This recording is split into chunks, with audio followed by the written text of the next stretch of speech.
বাংলাদেশে একটা নির্বাচন হয়েছে ফেব্রুয়ারিতে। সেই নির্বাচন দুইটা নির্বাচন ছিল। কয়টা নির্বাচন? দুইটা নির্বাচন ছিল, গণভোট এবং আপনারা এমপিতে ভোট দিয়েছেন। গণভোটে হ্যাঁ এবং নাতে ভোট ছিল। সংস্কারের পক্ষে অথবা বিপক্ষে বাংলাদেশের 70% মানুষ হ্যাঁ এর পক্ষে ভোট দিয়েছে, সংস্কারের পক্ষে ভোট দিয়েছে।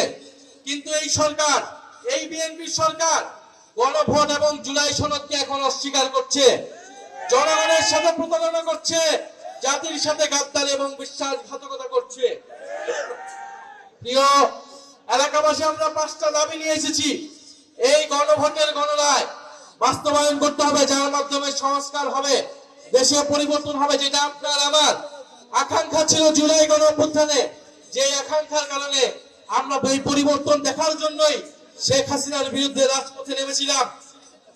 দ্বিতীয়ত, আমরা তরুণদের কর্মসংস্থানের দাবি জানিয়েছি। তৃতীয়ত, আমরা বলেছি যে বাংলাদেশের এই যে বিদ্যুতের সংকট, আপনাদের এলাকায় কি বিদ্যুৎ আছে? ঘরে ঘরে বিদ্যুৎ আছে? লোডশেডিং হয়, দৈনিক 7 থেকে 8 ঘন্টা করে লোডশেডিং হয়। এই লোডশেডিং সমস্যার সমাধান করতে হবে। এই সরকার কমিটমেন্ট দিয়েছিল, প্রতিশ্রুতি দিয়েছিল তারা বিদ্যুতের সমস্যার সমাধান করবে, কিন্তু এই যে বাজেট দিয়েছে, এই বাজেটে আমরা এমন কিছু দেখি নাই তারা বিদ্যুতের সমস্যার সমাধান করতে হবে।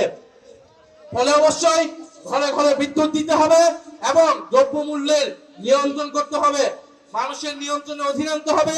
এছাড়া সারা দেশে আইন শৃঙ্খলার বেহাল দশা। আপনারা জানেন যে কয়েকদিন আগে সংসদে স্বরাষ্ট্রমন্ত্রীকে তার নিজের দলের এমপি বলেছিলেন মাদক কারবারির সূতিকাগার হচ্ছে সেই কক্সবাজার থেকে। স্বরাষ্ট্রমন্ত্রী তার নিজের এলাকায় মাদক বন্ধ করতে পারে না, সে সারা দেশের মাদক কিভাবে বন্ধ করবে? সে সারা দেশের আইন শৃঙ্খলা কিভাবে ঠিক করবে? ফলে এই যে কালীগঞ্জে মাদক কারবারি আছে কি নাই? আছে। প্রত্যেকটা জেলা উপজেলায় মাদক কারবারি দিয়ে ভরপুর হয়েছে। ফলে স্বরাষ্ট্রমন্ত্রীকে বলবো কক্সবাজারে মাদক বন্ধ করুন এবং সারা বাংলাদেশের সকল জায়গায় মাদক কারবারি বন্ধ করুন এবং দেশের আইন শৃঙ্খলা নিশ্চিত করুন।